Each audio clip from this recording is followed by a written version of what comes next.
আওয়ামী লীগের বিরুদ্ধে আন্দোলন ও যুদ্ধ চলমান থাকবে বলে জানিয়েছেন জাতীয় নাগরিক পার্টির মুখ্য সমন্বয়ক নাসিরউদ্দিন পাটোয়ারী।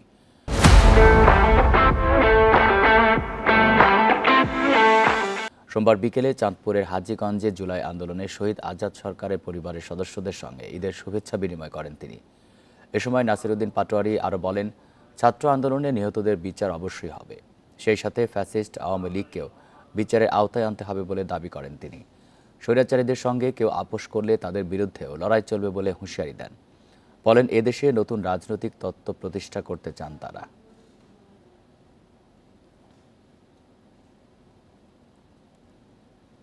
সকল পক্ষ গোষ্ঠী ঐক্যবদ্ধ, বিএনপি জামাত সবাই আমরা ঐক্যবদ্ধ।